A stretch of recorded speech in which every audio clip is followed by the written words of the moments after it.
बहुत अफसोस हुआ। क्या इमरान खान साहब के पास हम आए थे तो क्या हमें 20 करोड़ वो जो पैसे लेकर वोट बेचते हैं या देते हैं वो हज़रत मोहम्मद मुस्तफ़ा सल्लल्लाहु अलैहि वसल्लम के उम्मती नहीं है।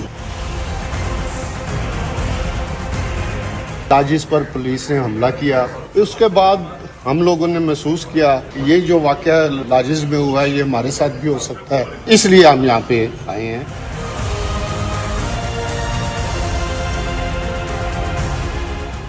बिस्मिल्लाहिर्रहमानिर्रहीम, अस्सलाम वालेकुम। आप देख रहे हैं program news night with Aniqa Nisar. नाज़रीन, जैसे जैसे इस्लामाबाद के दर्जा हरारत बढ़ रहा है, टेम्परेचर अप जा रहा है, वैसे वैसे हमें सियासी दर्जा हरारत भी बढ़ता हुआ नजर आ रहा है। और जैसे ही वो कहते हैं खाना खराब हो जाया करता है गर्मी के अंदर, उसी तरीके से फैसले पड़े पड़े इत्तेहादियों के भी खराब हो जाते हैं, उनको नए फैसले लेने पड़ते हैं। इसी तरीके से एक कन्फ्यूजन ने जन्म लिया हुआ है। तमाम का तमाम जो अभी भार है वो इत्तेहादियों के कंधों पर है। PMLQ, MQM और बाप पार्टी किस रुख पे जाती है, ये एक ऐसा सवाल है जो हर पाकिस्तानी सोच रहा है। लेकिन उससे भी ज़्यादा अहमियत की हामिल एक और चीज़ है कि इस तमाम सियासी अदम इस्तेहकाम और इस तमाम सियासी भौंचाल की कैफियत में पाकिस्तान एक अहम मुलाकात करने जा रहा है। पाकिस्तान एक ऐसी समिट होस्ट कर रहा है जिसके अंदर हम बड़े अहम नुकात के ऊपर डिस्कशन करेंगे। पाकिस्तान में 22 मार्च को OIC में 48 ममालिक के वज़राए ख़ारजा मौजूद होंगे। 48 ममालिक के वज़राए ख़ारजा इस्लामाबाद, उसी शहर में जिस शहर में ये सियासी भौंचाल पक रहा है, ये लावा पक रहा है, उसी में मौजूद होंगे। और ये समिट के अंदर अफ़गानिस्तान, कश्मीर, फ़लस्तीन और इस्लामोफोबिया जैसे इंपॉर्टेंट टॉपिक्स डिस्कस होने हैं। नॉट जस्ट दैट, बेसिकली ये तमाम का तमाम इजलास का मौजू भी बड़ा ज़रूरी है, और वो मौजू है इश्तराक बराए इत्तेहाद, इंसाफ और तरक्की। और मुसलमान ममालिक के अंदर इत्तेहाद, इंसाफ और तरक्की की अभी फ़िलहाल बहुत शदीद ज़रूरत है। इसके साथ साथ ये तमाम वज़राए ख़ारजा जो हैं, जो अभी तक हमारी इतलात हैं, इसके अंदर से तमाम वज़राए ख़ारजा 23 मार्च की जो हमारी परेड है, जो पाकिस्तान डे की परेड होती है, उसको भी अटेंड करेंगे। अब ये जो कैफियत है जिसके अंदर ना आर ना पार हो पा रहा है, ना हुकूमत की तरफ से टेम्परेचर डाउन किया जा रहा है, ना ऑपोजिशन की तरफ से किया जा रहा है, ये इस बात पर या इस इंपॉर्टेंट इवेंट पर भी किस तरीके से इंपैक्ट रखेगी, इस हवाले से भी हम बात करेंगे। मेरे साथ जो मेहमानान मौजूद हैं मैं उनका तारुफ करवा दूं। मजहर अब्बास साहब हमारे साथ मौजूद हैं, सीनियर सहाफ़ी हैं, सीनियर तज्ज़ियाकार हैं, किसी तारुफ के मोहताज नहीं हैं, किसी भी सिमत की बजाय ऑब्जेक्टिव एनालिसिस देते हैं। बहुत शुक्रिया मजहर साहब, आपने हमें ज्वाइन किया। It's a pleasure having you. Brigadier Farooq Hamid साहब हमारे साथ मौजूद हैं, बड़े दो टोक किस्म के तरीके से बात करते हैं और अपना मौक़िफ़ जो है without mincing on his words, साफ गोई से बात करते हैं। मुबशर बुखारी साहब बड़े धीमे लहजे के अंदर सीनियर एनालिस्ट हैं, बड़े धीमे लहजे के अंदर तमाम बात कर भी जाते हैं और किसी को नाराज़ भी नहीं करते। आपका भी बहुत शुक्रिया मुबशर बुखारी साहब, फारूक हमीद साहब, मजहर अब्बास साहब। सबसे पहले मजहर अब्बास साहब, आपकी तरफ मैं सवाल लेकर आऊँगी, ये इत्तेहादी क्यों बौखला गए हैं? इत्तेहादियों को तो बड़ा क्लियर होना चाहिए कि या आर या पार। अभी ये आलम बरज़ख से कब निकलेंगे? अगर फ़र्ज़ करें कल इमरान खान PMLQ की ये डिमांड मान लेते हैं और चौधरी परवेज़ इलाही को चीफ मिनिस्टर बना देते हैं, तो ख़ुद इमरान खान मॉरली एथिकली किधर खड़े होंगे? बहुत स्ट्रेट फॉरवर्ड चीज़ है ना कि आप उनकी डिमांड पे आपने उस चीफ मिनिस्टर को, जिसके बारे में 3.5 साल तक आप ये जो है कहते रहे कि इससे अच्छा चीफ मिनिस्टर कुछ नहीं है, इनको वो है, वो उनको हटा दें। अगर वैसे हटा दें तो कोई मसला नहीं होता, लेकिन अब चूंकि चीज़ इतनी आगे चली गई है, इस वक्त मेरा ख्याल है किसी भी तरीके से उस डिमांड को मानना इमरान खान की न सिर्फ कमज़ोरी होगी बल्कि उनके पूरे बयानिए की जो है वो नाकामी होगी। दूसरी बात यह कि इत्तेहादी जो 3.5 साल तक उनके साथ जुड़े रहे, आज कोई एक इत्तेहादी ऐसा नहीं है कि जो कलेक्टिवली आके ये कहे, आज के दिन तक कलेक्टिवली आके ये कहे कि हम हुकूमत का साथ देंगे वोट ऑफ नो कॉन्फिडेंस में। ये अगेन ये गवर्नमेंट की वीकनेस है और जाहिर है ऑपोजिशन को इसका एडवांटेज मिल रहा है इस सिचुएशन का। पीटीआई के अंदर आज से डिफेक्शन नहीं है, पीटीआई के अंदर आज से प्रॉब्लम्स नहीं है, पीटीआई के अंदर 2013 से ये प्रॉब्लम्स चल रही हैं। और 2013 में जब शाह महमूद कुरैशी को प्रोविंशियल असेंबली का इलेक्शन हराया गया इसलिए मैं कह रहा हूँ क्योंकि उन्होंने डायरेक्टली जहांगीर तरीन पे इल्ज़ाम लगाया था इस चीज़ का कि उन लोगों ने हरवाया है उनको। इमरान खान साहब ने उसका कोई नोटिस नहीं लिया। वो चीज़ मल्टीप्लाई होती चली आई और पंजाब में हमें बहुत शिद्दत से लगा कि 2018 के बाद जितने बाई इलेक्शन हारे गए हैं उनमें ज़्यादातर यही बात सामने आई कि इंटरनल कॉन्फ्लिक्ट की वजह से हारे। खैबर पख्तूनख्वा में जो लोकल बॉडीज इलेक्शन हारी पीटीआई, उसमें भी यही वजह सामने आई कि जी गलत उम्मीदवारों को वोट दे दिया गया। सिंध के अंदर जिस दिन इमरान खान कराची आए हुए थे, 4 पीटीआई के एमपीएस ने निसार खोड़ो साहब को, पीपल्स पार्टी के, उनको सेनेट के इलेक्शन में वोट दे दिया। पीटीआई ने विद इन द पीटीआई की प्रॉब्लम इस पूरी सिचुएशन में बहुत खुल के सामने आई है कि real problem lies with in PTI, with in the government. एक दूसरे के खिलाफ मिनिस्टर्स आस्तीने चढ़ा के खोलते। I'm sorry I'm cutting you short here. I'm sorry I'm cutting you short here. But आपने फरमाया कि the problem lies within PTI और आपने ये भी फरमाया the problem lies within government, और इसी गवर्नमेंट का हिस्सा इत्तेहादी भी हैं। तो does the problem also lie within the इत्तेहादीज? एब्सोल्युटली। देखिए 2018 में जब आपने वीकर गवर्नमेंट एक्सेप्ट की, तो वीकर गवर्नमेंट जब आप एक्सेप्ट करते हैं तो फिर आप डिपेंडेंट हो जाते हैं। जब आप बैसाखियों पे डिपेंडेंट हो जाते हैं तो फिर जब भी किसी एक बैसाखी ने अपनी बैसाखी खींची, आप गिर जाएंगे, गिरने लगेंगे। तो बैसाखियों की हुकूमत से ज़्यादा बेहतर, अब ये मैं मॉरली की बात कर रहा हूँ, बेहतर है कि आप एक स्ट्रॉन्ग ऑपोजिशन का रोल प्ले करें।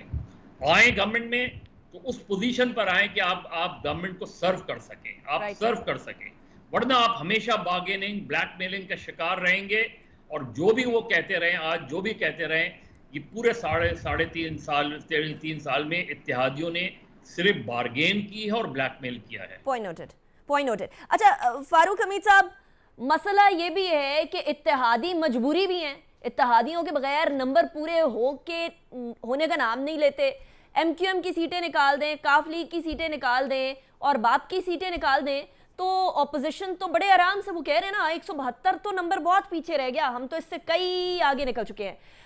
और मुझे मालूम है कि सिंध हाउस के अंदर बहुत सारे ऐसे लोग बैठे हुए हैं जो कि पीटीआई के अपने लोग भी हैं। सो क्या गवर्नमेंट ने बहुत देर कर दी अपने इत्तेहादियों को मनाने में भी? और इत्तेहादियों की तरफ ये जो कंफ्यूजन है, why do you think this is? कुछ कामिल अली आगा साहब ने एक बड़ा जूमानी किस्म की बात की थी एक अपनी स्टेटमेंट के अंदर कि ग्रीन सिग्नल नहीं अभी आया, तो क्या ग्रीन सिग्नल का इंतजार कर रहे हैं अभी भी? अब बिस्मिल्लाह, बहुत शुक्रिया। पहली बात तो यह है कि बिल्कुल मैं मदर अब्बास साहब से एग्री करता हूँ कि पीटीआई के अंदर भी बड़े वो जो फिशर्स हैं और डिवीजन है वो सामने आई हैं। And one of the reason was of course Jahangir Tareen, जिनके खिलाफ शुगर वाला केस बना, FIR हुई। तो जारी बात है क्योंकि वो इलेक्टेबल लाए थे, इमरान खान की गवर्नमेंट बनाई उन्होंने, उनके इमरान खान के बहुत बड़े पार्टी के डोनर भी रहे हैं, तो ऑब्वियसली ये फेल्ट बैड और उन्होंने फिर ये उनकी वजह से ये लोग जो हैं ये सामने आए हैं। ख़ासकर मैं पंजाब के हवाले से जो मैं बात कर रहा हूँ, तो जो कि हम एक्सपेक्ट नहीं कर रहे थे कि शायद ये इस वक्त इतनी दो ग्रुप जो हैं वो बन जाएंगे, अलीम खान वाले, वो अलीम खान भी मैदान में आ जाएगा वगैरह वगैरह। तो ये बात तो है। लेकिन जहाँ तक इत्तेहादियों की बात है, मैं आपको एक बात बताऊँ कि इस वक्त मुझे तो ये लग रहा है कि इत्तेहादी का जो इमेज है, पॉलिटिकल इमेज है, वो बड़ी बुरी तरह शटर हुआ है पाकिस्तान के अवाम के सामने। देखें, आप एलाइज भी हैं, आप उनके इत्तेहादी भी हैं, लेकिन आप 2 हफ्ते से यही सुबह शाम बयान दे रहे हैं और लोगों के तो कान पक गए हैं ये बयान सुन के। अभी हमने फैसला नहीं किया, अभी जनाब फैसला जो है वो तो उनके हाथ में है, वो जब चाहेंगे करेंगे। फिर बीच में कंफ्लिक्टिंग स्टेटमेंट उनकी आती रही है और इंटरव्यूज भी आते रहे। I think it is gone very bad with the people of Pakistan, क्योंकि ये नॉर्मली PMLQ के ये जो फैमिली है, इनकी पॉलिटिक्स इस किस्म की, ठीक है, माजी में हम मानते हैं वो डिप्टी प्राइम मिनिस्टर भी बन गए थे अपना जरदारी साहब के, जब मून लाइफ पे केस हुआ वगैरह, और जनरल मुशर्रफ के लिए वो क्यू लीग में भी शामिल हुए और कितने साल जनरल मुशर्रफ का उनके साथ उन्होंने निभाया। लेकिन द पॉइंट है कि देखें, कुछ असूल भी थोड़े बहुत लोग कहते हैं कि कुछ असूल भी आने चाहिए सियासत में, वो कि पाकिस्तानी पॉलिटिक्स में वो असूल जो है, प्रिंसिपल पॉलिटिक्स, वो हम नहीं देखते। ये सिर्फ अपने मसलियत की सियासत होती है, अपने मफादात की सियासत होती है। जमहूरियत में हुकूमतें आती भी हैं, जाती भी हैं। जापान में तो हर 6 महीने बाद गवर्नमेंट चेंज होती है, हेवन विल नॉट फॉल। देखें ना, डॉलर 180 रुपीज को आज क्रॉस कर गया है। और ये वक्त है जबकि मैं तो समझता हूँ मीडिया को तो अगले 5-6 दिन में इस चैप्टर को बिल्कुल छेड़ना नहीं चाहिए। ये no vote of no confidence, सारा फोकस पाकिस्तानी मीडिया के इस वक्त होना चाहिए on the OIC foreign minister conference. जो लोग आ रहे हैं, क्या एजेंडा है, कैसे हमने उनको वेलकम करना, उनका प्रोटोकॉल, उनकी सिक्योरिटी। प्रायोरिटी तो आइडियली फारूक साहब यही होनी चाहिए। That is exactly why I mentioned it in the intro. लेकिन अनफॉर्चुनेटली ऐसी सूरत हाल नहीं है ना, और सियासी पारे को हायर रखने के लिए सियासतदान भी इधर उधर कोई ना कोई लुकमा फेंकते रहते हैं। मुबशर बुखारी साहब, आप अग्री करते हैं कि 2023 के इंतखाबात के लिए बड़ा मसला बन जाएगा अगर मामलात इसी तरीके से रहे? और दूसरा, एक बात तो बड़ी वाज़ेह हो गई कि मोहन्नस इलाही साहब ने ये वादा किया था कि जी हम आपके साथ खड़े हैं और साथ ही खड़े रहेंगे। उसके बाद फिर परवेज़ इलाही साहब ने अपने इंटरव्यू में कहा पहले बोलो, पहले सोचो, फिर तोलो, फिर बोलो। और वो जो बोल गए उसके अगले दिन वो उससे मुनहरफ भी हो गए। क्या हमारी तमाम की तमाम इत्तेहादी सियासी जमातों के ऊपर इतना ज़्यादा प्रेशर है कि ऐसे ऐसे सियासतदान जो मंझे हुए सियासतदान हैं, जो पाकिस्तान की सियासत के अंदर हमेशा बड़ा डिसाइसिव रोल प्ले करते हैं, जिनकी चाहे 5 सीटें हों या 6 सीटें हों, बड़ी इंपॉर्टेंट हो जाती हैं ज़्यादातर हुकूमतों के लिए, वो भी अब डिसीजन नहीं कर पा रहे? देखिए, जब आप शीशा घरों पे डिपेंड कर रहे हों और शीशा घर आपको कोई रिफ्लेक्शन ना दे रही हो तो आप में कंफ्यूजन तो आ जाती है। तो मेरा ख्याल है कि अभी तक वो बेचारे खुद भी कंफ्यूज हैं कि जाना किधर को है। परवेज इलाही साहब ने जो बयान दिया, यकीनन उसका एक रिपल इम्पैक्ट हुआ। बयान आया उससे वो कम अज कम उसका ये हुकूमत के लिए हौसला अफजा बयान था। लेकिन चूंकि आप खुद भी वहां पे इस्लामाबाद में बैठी हैं और वहां के पावर कॉरिडोर्स में जो हो रहा है आप विटनेस कर रही हैं, आपको भी अंदाजा है, हुकूमत के लिए परेशानी तो है। लेकिन मैं बात फारूक साहब की अगर हिस्टोरिकल पर्सपेक्टिव में देखूं तो इनकी बात कहीं पे बहुत ज्यादा ठीक है और कहीं पे थोड़ी सी ठीक है। मसलन MQM के मामले में आप देखिए, तमाम हुकूमतों में शामिल रहे तमाम, बल्कि जब 89 में मजहर साहब को याद होगा, मोहतरमा बेनजीर भुट्टो के खिलाफ जब मूव आई थी तो उस वक्त भी MQM ने उसमें अपोजिशन का साथ दिया, लेकिन उसके बावजूद वो मुसलसल अपनी सीट जीतते हैं। काफली का मामला ये है कि इनको सेटबैक हुआ जिसकी तरफ ब्रिगेडियर साहब ने इशारा किया कि काफली तो बनाई इन्होंने थी, 100 बार जनरल मुशर्रफ को वर्दी में इलेक्ट करवाने की बात भी की, लेकिन उसका पे करना पड़ा उन्हें।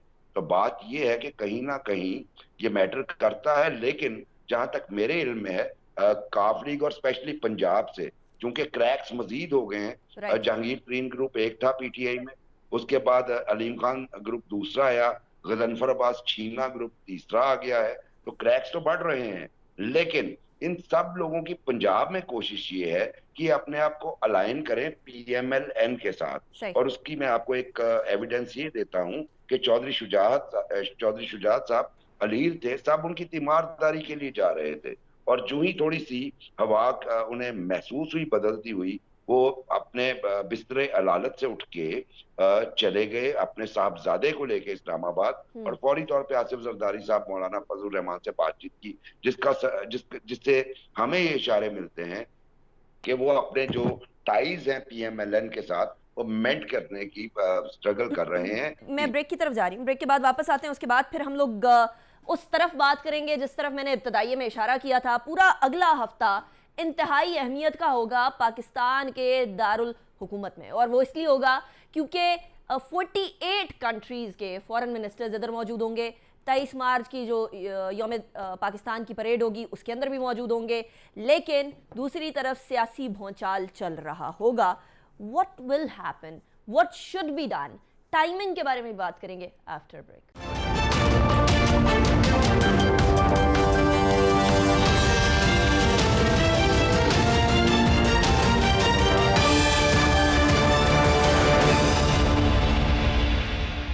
Welcome back after break. Break पे जाने से पहले हम बात कर रहे थे पाकिस्तान के सियासी मंजरनामे के हवाले से। सियासी मंजरनामे से ज़्यादा ज़रूरी ये है कि कौमी यकजहती का मुजाहरा किया जाए, और वो इसलिए ज़रूरी है क्योंकि हम लोग एक जिंदा कौम होने का नमूना पेश करते हैं हर साल 23 मार्च को परेड करके। इस साल की परेड ज़रा ज़्यादा इंपॉर्टेंट है, और वो ज़्यादा इंपॉर्टेंट इसलिए क्योंकि 22 मार्च को OIC का वज़ीर ख़ारजा का इजलास होना है और उसके अंदर 48 ममालिक के वज़ीर ख़ारजा मौजूद होंगे जो कि 23 मार्च को भी हमारे साथ ही मौजूद होंगे। सो सारे VVIP गेस्ट 23 मार्च की परेड में मौजूद होंगे। मज़हर अब्बास साहब, ऐसी सिचुएशन में एक गवर्नमेंट जो कि अंडर प्रेशर है of vote of no confidence, वो इस तरह के मैटर्स को, फॉरेन पॉलिसी के मैटर्स को, पाकिस्तान में इतनी बड़ी कॉन्फ्रेंस हो रहे हो ना, स्पेशली एक बहुत छोटे गैप के बाद जो पहले अफगानिस्तान के मैटर के ऊपर की थी OIC की कॉन्फ्रेंस, उसके फौरी बाद ही ये कॉन्फ्रेंस भी आ गई। इसके अंदर बड़े इंपॉर्टेंट मैटर्स डिस्कस होने, अफगानिस्तान, कश्मीर, फ़लस्तीन, इस्लामोफोबिया, ये तमाम मैटर्स डिस्कस होंगे। कैसे ऐसी अंडर प्रेशर गवर्नमेंट परफॉर्म करेगी, या आप समझते हैं कि इनको प्रेशर लेना ही नहीं चाहिए? देखिए, सबसे पहले तो प्राइम मिनिस्टर को पॉलिटिकल टेम्परेचर नीचे लाना चाहिए। प्राइम मिनिस्टर को खुद ये इनिशिएटिव लेना चाहिए। उनका ये बड़ा इनिशिएटिव है कि पाकिस्तान में OIC हो रही है, लिहाजा पॉलिटिकल टेम्परेचर नीचे लाने की भी जिम्मेदारी उनकी है। वो किस तरह हो सकता है इस वक्त? ये नहीं कि आप वोट ऑफ नो कॉन्फिडेंस पे बात ना करें, वो नहीं करें। आप फौरी तौर पे 27 मार्च की जो कॉल है उसको विड्रॉ करें। फौरी तौर पे जो PDM है वो अपनी 23 मार्च की उन्होंने ऑलरेडी कर ली है। आप इस मौके पे किसी भी तरीके से कोई भी सिचुएशन ऐसी नहीं बननी चाहिए जिससे ये तासुर मिले कि पाकिस्तान में एक गैर यकीनी पॉलिटिकल सिचुएशन जो है वो इस तहज में पहुंच गई है कि कोई भी ऐसी सिचुएशन हो सकती है, कोई भी सियासी तसादुम हो सकता है। तो सबसे पहले तो गवर्नमेंट की ये रिस्पॉन्सिबिलिटी है कि वो खुद पॉलिटिकल टेम्परेचर को नीचे लेकर आए। फिर नेशनल लीडरशिप की जिम्मेदारी ये है कि नेशनल लीडरशिप एक United call they welcoming the foreign ministers of OIC। ये जॉइंट स्टेटमेंट होना चाहिए। इतनी पॉलिटिकल मैच्योरिटी हमें आई ही नहीं है। 70s में आप देखें कि पॉलिटिकल टेम्परेचर कितना हाई था, और 74 में जब इस्लामी सरबराह कॉन्फ्रेंस हुई तो सब एक प्लेटफॉर्म पे थे, चाहे वो अपोजिशन हो चाहे वो गवर्नमेंट हो। तो वो मैच्योरिटी शो करती है पॉलिटिकल लीडरशिप की उस वक्त की, कि उन्होंने टेम्परेचर को ऐसा रखा कि जिसमें सब लोग एंगेज हो गए, पूरा मुल्क इन्वॉल्व हो गया। तो 74 की कॉन्फ्रेंस में वो सिचुएशन आज क्रिएट करनी चाहिए प्राइम मिनिस्टर, और प्राइम मिनिस्टर ही कर सकते हैं। राइट। अच्छा फारूक हमीद साहब, लेकिन आइडियल सिचुएशन से हट के अगर देखा जाए और थोड़ा सा इस्लामाबाद के टेम्परेचर को गेज किया जाए तो ऐसा लगता नहीं है कि वज़ीर आज़म साहब टेम्परेचर को डाउन लेकर आएंगे। ऐसा लगता नहीं है कि वज़ीर आज़म साहब चोर और डाकू के नारे लगाना बंद करेंगे। ऐसा भी नहीं लगता कि वो किसी भी तरीके से नेशनल लीडरशिप को ये कहेंगे कि जी आइए बैठिए और ये एक नेशनल कॉज है, एटलीस्ट इस नेशनल कॉज के लिए हम लोगों को मुत्तहिद होना चाहिए। तो अगर ऐसा नहीं होता तो फिर क्या? देखिए अनीका, मैंने 19 अप्रैल 1974 का जो OIC का इस्लामिक समिट था, ये समिट तो नहीं है चले लेकिन फॉरेन मिनिस्टर्स तो आए ना सारे, मुझे वो बिल्कुल याद है। मज़हर अब्बास साहब इज राइट। क्या नेशनल एक माहौल क्रिएट हो गया था, लोग सिर्फ उसी की बात करते थे। ख़ास गाने तराने जो हैं वो बनाए गए थे, कैसे लाहौर को सजाया गया था। ये पंजाब असेंबली की जो बिल्डिंग है, if I am not wrong, यहीं पे उसका समिट हुआ था। और 1971 में दैट अनफॉर्चुनेट ये जो इंटरनेशनल इंडियन कंस्पिरेसी से पाकिस्तान का ब्रेकअप हुआ था, तो देखे ना वो सब चीज़ें हमें वो याद थी। लेकिन विद इन 3 years कहाँ से उस वक्त की लीडरशिप पाकिस्तान को उठा के लेके आई इन द इस्लामिक वर्ल्ड। तो और क्या क्या लीडर आए थे उसमें, कद्दाफी और ये तमाम लोग सारे मुझे आज भी याद है। But I am trying to say कि बिल्कुल प्राइम मिनिस्टर ऑफ पाकिस्तान को चाहिए कि एक तो वो ये ऐलान करें कि 27 का जो जलसा है वो he should call it of, ताकि PDM ऑल्सो गेट्स मोटिवेशन कि ठीक है ये एक नेशनल कॉज का टाइम है, एक नेशनल हार्मनी का टाइम है। वो तो मज़हर अब्बास साहब ने भी कहा कि ये 27 मार्च वाले जलसे की कॉल तो एटलीस्ट खत्म करें, और ये जो बयानबाजी चल रही थी अभी वजीरों मुशीरों की तरफ से, इसको भी साइड लाइन होना चाहिए, वजीर आज़म करेंगे तो। लेकिन अगर नहीं करते तो फिर क्या? अगर नहीं करते, मैं I will not miss my word. I think Pakistan की मिलिट्री एस्टैब्लिशमेंट को यहाँ पे मैसेज भेजना चाहिए। देखें ये होना चाहिए जब ऐसा वक्त आता है कौमी वकार का, कौमी अपना यकजहती का, और देखते हैं कि जी यहाँ पे हालात पाकिस्तान के नेशनल इंटरेस्ट के खिलाफ जा रहे हैं, तो पाकिस्तान की मिलिट्री लीडरशिप को ठीक है, ये सब बातें सही है कि they should not be dragged into politics, वो न्यूट्रल है, वो सब चीजें ठीक हैं, न्यूट्रल रहना चाहिए, लेकिन for the sake of Pakistan somebody should advise the prime minister of Pakistan and the top PDM leadership कि जनाब थोड़ा सा आप सेपरेट हो जाए चंद दिनों के लिए for the sake of Pakistan, that is important. ठीक है ना जी, और मेरा ख्याल है इस पे there is no harm if this thing happens. लेकिन चीफ ऑफ आर्मी स्टाफ की कॉल, वो ये खुद जलसे के अंदर वजीर आजम ने कहा था ना कि उनकी कॉल आई थी और उन्होंने कहा था मौलाना साहब को तज़हीक आमेज अल्फाज या नामों से ना बुलाएं, लेकिन देखें नहीं अनिका मेरी बात सुने, देखें और फिर लम्स के अंदर ये भी कहा था वजीर आजम के बारे में चीफ ऑफ आर्मी स्टाफ ने कि इफ समबडी थिंक्स कि वो कॉल करते हैं शॉट्स तो फिर उनको इमरान खान का नहीं पता। अच्छी बात, ठीक है, prime minister call the shots को है, लेकिन प्राइम मिनिस्टर को हर किस्म की एडवाइस जो है वो तो दी जा सकती ना। Prime minister has to take advice from the military establishment, from the intelligence agencies, from his all government के जो बड़े इदारे हैं, पिलर्स ऑफ द स्टेट वगैरह वगैरह। तो वो मेरा ख्याल है इस किस्म की कोई चीज होनी चाहिए जिसमें जो बेशक चले पब्लिक ना भी हो, लेकिन इन सम वे ये होना चाहिए कि जनाब 5-6 दिन के लिए बिल्कुल सीज फायर हो नो, और मीडिया बिल्कुल ब्लॉक कर दे ये तमाम चीजें जो हो रही हैं, जो लोगों की टोटल टेंशन। और मैं एक और बात भूल, बिफोर आई फॉरगेट, भाई ये इस्लामोफोबिया के बारे में जो यूनाइटेड नेशंस का जो ऐलान हुआ है, रेजोल्यूशन आई है 15 मार्च को, आपके ख्याल में कि ये इस्लामिक छोटी बात है? जी मैं कहता हूं पाकिस्तान के लिए is a great honour for Pakistan. खुदा के लिए पाकिस्तान का मीडिया ये समझने की कोशिश करे, अभी तक मीडिया ने वो किरदार मीडिया तो दिखा रहा है कि क्या हो रहा है फारूक साहब, मीडिया कोई अपनी तरफ से तो नहीं बना के दिखा रहा। नहीं मैं बात जो हो रहा है वो दिखा रहा है। एक वक्त होता है कि जबकि आप इन तमाम चीजों को साइड पे रखते हैं और मैदान में आते हैं कि जनाब ये पाकिस्तान की बड़ी कामयाबी है, इस्लामिक वर्ल्ड की कामयाबी है। मुबश्शिर बुखारी साहब, डू यू एग्री कि मीडिया ना दिखाए, बाकी जो मर्जी करते रहे सारे? जी देखिए, जो न्यूज वैल्यूज हैं अगर हम उन्हें इग्नोर कर देंगे तो हम मीडिया क्या होंगे। जो न्यूज वैल्यूज में करेंसी और प्रॉक्सिमिटी आपको पता है, ये दोनों चीजें आती हैं। तो चूंकि ये एक मामला, ये भी मुल्क का मामला है और वो हमारे मुल्क की वकार का मामला है, मैं मीडिया को वो भी दिखाना चाहिए और जो ये हो रहा है ये भी दिखाना चाहिए।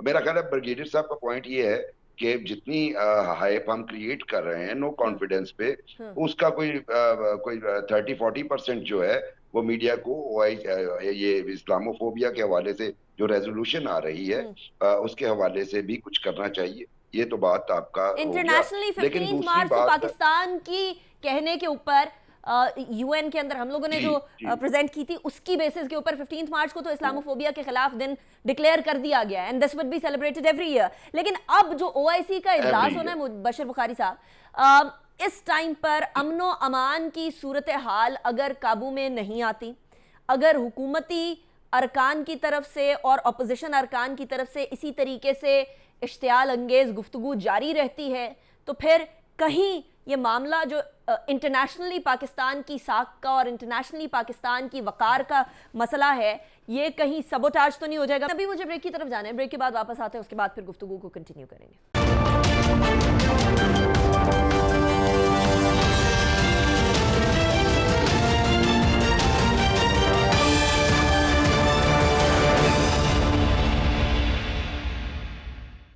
Welcome back after break. Break पे जाने से पहले हम बात कर रहे थे कि और अर्ज भी कर रहे हैं तमाम सियासी लीडरान से कि खुदारा ये जो ओआईसी समिट है, ये जो ओआईसी फॉरेन मिनिस्टर्स की मुलाकात है, 48 ममालिक के लोग आ रहे हैं, इसको खैर खैरियत से गुजरने दें, हुकूमत पहला कदम उठाए और अपोजिशन उसके साथ ही उनका साथ दे। एटलीस्ट इंटरनेशनल कम्युनिटी के अंदर पाकिस्तान का एक बड़ा यूनाइटेड फ्रंट जाना चाहिए। अच्छा मुबश्शिर बुखारी साहब, एक सवाल मैं आपके लिए छोड़े गई थी, उसका जवाब दे दीजिएगा।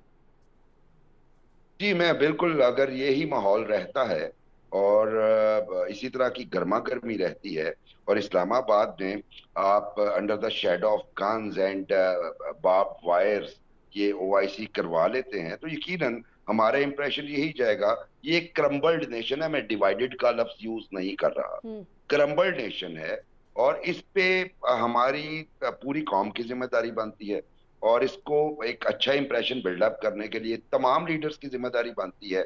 और मेरा ख्याल है काम जो इमरान खान साहब को सबसे पहले करना चाहिए वो अपने एडवाइजर से फिलहाल उन्हें जो एडवाइसेस हैं वो नहीं लेनी चाहिए, बल्कि मेरा ख्याल है अनीका निसार, मजहर साहब या फारूक हमीद साहब से बात कर लें तो वो उन्हें बताएंगे कि खान साहब आप 23 मार्च की परेड में और उससे पहले 22 मार्च में आप एक इशाया दीजिए जिसमें पीडीएम के और अपोजिशन के तमाम टॉप लीडर्स को बुलाइए और उन्हें इंटरनेशनल कम्युनिटी के साथ खड़ा कीजिए। और 23 मार्च की परेड में भी इन्हीं लीडर्स को एक स्टेज पे इकट्ठा होना चाहिए ताकि दुनिया भर में ये जाए कि हम जमहूरियत, हमारे जमहूरी इख्तिलाफ अपनी जगह पे हैं, वो जमहूरियत के लिए, सिस्टम के लिए हम अक्सर इस तरह करते रहते हैं, लेकिन as a nation we are united. और इसके लिए जो है खान साहब को वे फॉरवर्ड देखना पड़ेगा और कोई ना कोई कॉन्क्रीट स्टेप लेना पड़ेगा। मेरा ख्याल है अनीका आपके प्रोग्राम के तवज्जुह से इससे बेहतर एडवाइस उन्हें नहीं दी जा सकती जो मेरे साथियों ने दी है।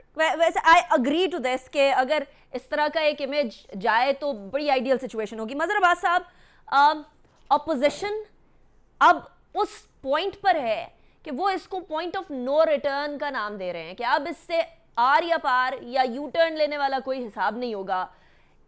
वैसे हाइपोथेटिकली अगर गवर्नमेंट इस मामले को कूल डाउन करने की ट्राई करे भी ओआईसी के जो 22 मार्च का मुलाकात है उसके लिए, तो ऐसा होता हुआ नजर भी आएगा? देखिए इम्कान कम है क्योंकि इमरान खान साहब का जो एटीट्यूड है वो सबसे बड़ी रुकावट है बहुत सी चीज़ों में। कुछ चीज़ें होती हैं सियासत से बालातर, कुछ होते हैं नेशनल नैरेटिव्स, कुछ होते हैं इंटरनेशनल रिक्वायरमेंट्स। आप दुनिया को मैसेज देते हैं कि जी हमारी पॉलिटिक्स, दुनिया भर में पॉलिटिक्स, इंटरनल पॉलिटिक्स बहुत ज़्यादा शार्प होती है। अपने पड़ोसी मुल्क में देख लें ना कि बहुत ज़्यादा शार्प है पॉलिटिक्स, लेकिन कुछ ऐसी चीज़ें होती हैं जो आपकी बिल्कुल एक नेशनल वॉइस होती है, एक अंदाज होता है जाने का कि वो इस तरीके से जाए दुनिया में कि हम इस बहुत से मामलात में हमारे अंदर कोई पॉलिटिकल डिफरेंसेस नहीं है। डिफरेंस ऑफ ओपिनियन अपनी जगह होता है लेकिन कोई पॉलिटिकल डिफरेंसेस नहीं है। अनफॉर्चुनेटली हमने नहीं देखा कि इमरान खान साहब की तरफ से इन इश्यूज़ के हवाले से इस तरह की जो है पॉलिसी बनाई गई हो। लेकिन ये मौका है, अगर शायद मुझे इसका इम्कान तो कम नज़र आता है, लेकिन उन्हें ज़रूर दावत देनी चाहिए। अगर वो आईसी के ज़ाहिर है फॉरेन मिनिस्टर्स को दावत देंगे, इशाया देंगे, उसमें अपोजिशन लीडर्स को ना बुलाना जो है वो अफसोसनाक होगा। आप बुलाएं, कोई आए या ना आए, लेकिन बुलाना चाहिए। और मुझे कभी उम्मीद है कि अगर आप बुलाएंगे तो जाएंगे लोग, बहुत से लोग जाएंगे। अगर वोट ऑफ नो कॉन्फिडेंस जो है वो पास हो जाती है तो जाहिर है ऑपोजिशन को एक रिलीफ मिलेगा, टेम्पररी रिलीफ मिलेगा, पहली विक्ट्री मिलेगी उनको 3.5 साल में गवर्नमेंट के मुकाबले में। अगर ऑपोजिशन हार गई तो ऑपोजिशन के लिए ज़्यादा डिजास्टरस सिचुएशन है, ऑपोजिशन के लिए बहुत बड़ा डिजास्टर होगा ये, क्योंकि ना सिर्फ ये कि वो अब तक हारते आ रहे हैं, सेनेट में मेजॉरिटी के बावजूद वो कोई कामयाबी हासिल नहीं कर सके। इसीलिए ऑपोजिशन ऑल आउट अपनी सारी एनर्जी लगा रही है। मजहर अब्बास साहब, अभी इस्लामाबाद के अंदर हर सड़क के ऊपर कोई ना कोई गाड़ी फिरती हुई नजर आ रही है जो कि ऑपोजिशन के रहनुमाओं की हो।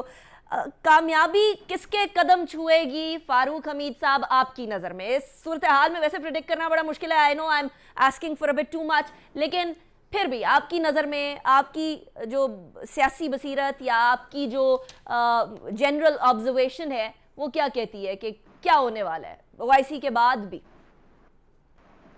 देखिए, मैं 3 पॉइंट यहाँ पे, पहले तो आपके सवाल के जवाब क्विकली, वो ये कि अ लॉट डिपेंड्स कि अपोजिशन के अंदर कितने लोग हैं जो कि उस दिन नहीं आएंगे, जिनका अभी भी मामला बहुत वेग चल रहा है, डिस्पाइट द फैक्ट कि जिस तरह आपने भी कहा कि सिंध हाउस के अंदर, और जो सरकारी मीडिया ने भी रिपोर्ट किया है कि सिंध हाउस में पैसों की बोरियां हैं, वो जो ना अभी नोट बांटे जा रहे हैं, लोग हैं बाकायदा। फारूक हमीद साहब, वो तो पैसों की बोरियों के बता रहे हैं, लेकिन बाकायदा लोग बैठे हैं उधर, पीटीआई के लोग भी बैठे हैं। जो हमारे कंसर्न इंटेलिजेंस एजेंसीज हैं उनके पास तो वीडियो सब कुछ होगा, और मेरा ख्याल है शायद 27 मार्च को बहुत सारी वीडियोस ऑडियोज जो है ना ये सब मंजर आम पर आ रही है। आप खबर दे रहे हैं या आप तज्जिया दे रहे हैं? नहीं, ये मैं सोशल मीडिया पे ट्वीट कर चुका हूँ, बिकॉज प्राइम मिनिस्टर ने भी इंडिकेट किया है, इनके 1-2 वज़रा ने इंडिकेट किया है कि अब उनके पास भी कुछ वीडियोस हैं जो कि एट अप्रोप्रिएट टाइम वो सामने लेके आएंगे। तो मेरा ख्याल है वो ये लेन देन का जो मामला है, जिसमें गिलानी साहब के इलेक्शन के वक्त जो वीडियो आई थी उनके बेटों की, अगर आपको याद हो, तो इस किस्म की हो सकता है भी वीडियोस भी आए। नंबर 2, देखें, जहाँ तक एक ये फैक्टर है, और दूसरा एलाइज का जो है वो जब क्लैरिटी आती है तो it could go anyway, frankly speaking it can go anyway the vote of no confidence. लेकिन मैं दो बातें कहना चाहता हूँ। नंबर एक ये कि हम ये बात क्यों नहीं कहते हैं कि ऑपोजिशन जो है ये बच्चे तो नहीं है, ऑपोजिशन भी जिम्मेदार पाकिस्तान की शहरी हैं, पाकिस्तान के लीडर हैं, कई उनकी दफ़ा उन्होंने पाकिस्तान पे हुकूमत की है। उनको नहीं मालूम था कि OIC FM कॉन्फ्रेंस हो रही है, ये शरारत नहीं है, ये एक साजिश का मामला तो नहीं है कि आप ऐसे वक्त वोट ऑफ नो कॉन्फिडेंस लेके आ रहे हैं और जिसमें आपको पता है देयर टाइम लिमिट इन्वॉल्व 7 दिन 14 दिन, जबकि सेशन हर हालत में कॉल होना है और वोट जो है वो सामने it has to get through. तो क्या उनको मालूम नहीं कि 23 मार्च की अहमियत इस दफ़ा क्या है? Why are we not condemning the intention? मैं समझता हूँ they were nullified, intentions of the opposition। अब उनकी बैक पे कौन लोग हैं जो चाहते थे कि माहौल ख़राब हो मार्च के महीने में और ये दो बड़े मेगा इवेंट्स पाकिस्तान के जो हैं ये डिस्टेबलाइज हों या इनका इमेज ख़राब हो या उस तरह का इनका इम्पैक्ट नहीं जाए जिस तरह की जाना चाहिए। तो ये ऑपोजिशन को भी हमें sorry for using the word condemn करना चाहिए कि this was the wrong timing.